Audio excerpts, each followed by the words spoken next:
Hello, my name's Alex Connell and I'm the Principal Tutor at the Connell Cookery School, which is based at the Vegetarian Society in Cheshire. Today I'd like to show you how to make a basic quiche. Now for that you'll need short crust pastry. Now you can either look at my video how to make it or you can buy it ready prepared. You'll also need onions, tomatoes, some eggs, cheese, a little flour to help roll out the pastry, some milk and some herbs. The first stage is to roll out the pastry.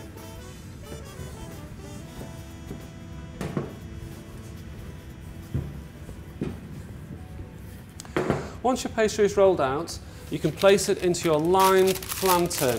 Now what I'm going to do today is to blind bake this. Now that means I'm going to pop it into the oven without any ingredients in it to allow it to cook. Now the reason I'm doing that is to partially cook the pastry so it'll be have a crispier base. Now if you don't do that, it's not the end of the world, but it will be a little bit soggy. So carefully lift your pastry into the lined flan case.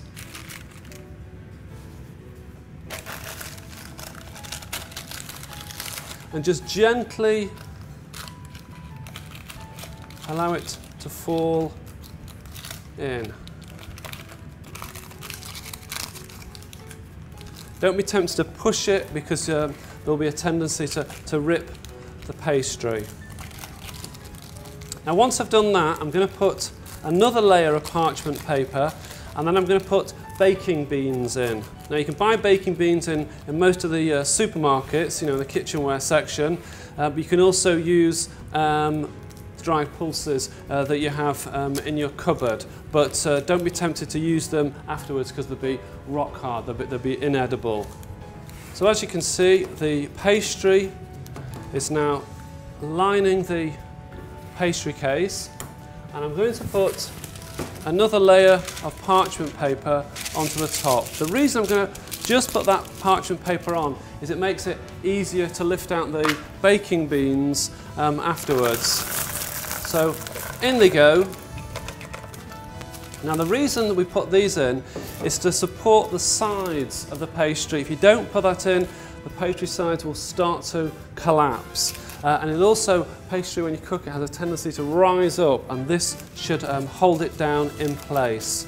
Now you can either trim the pastry off now or leave it in the oven and allow it to bake and then trim it off afterwards. So I'll pop this into the oven to blind bake for approximately 10 minutes.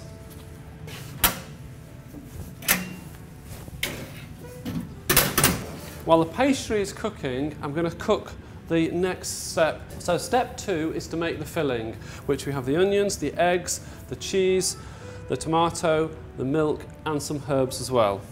So just cook a few onions, half an onion, if you like it lots more onion, add it in. Now you don't need to overly cook the onion, just enough to soften it. The next part of stage 2 is to whisk the milk and the eggs together and the cheese.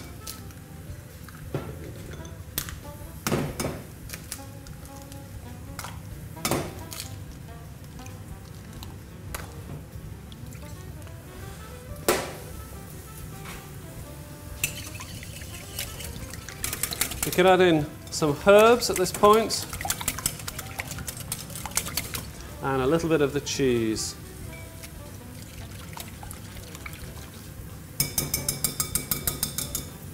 When the pastry is ready, we can assemble the rest of the quiche. And now stage 3, to assemble the quiche.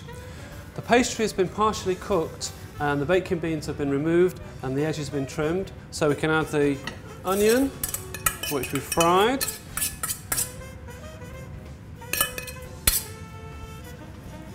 We have the egg and the milk mixture, so pour that straight over.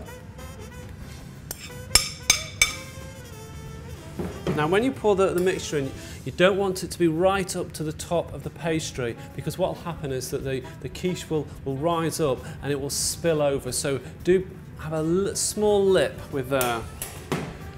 And then we're going to put some tomato around the outside, like so. a little extra cheese.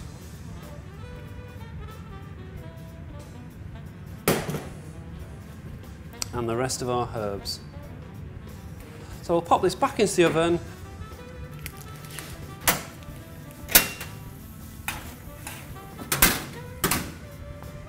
The quiche has been in the oven for around about 35 minutes, so it should be just done now.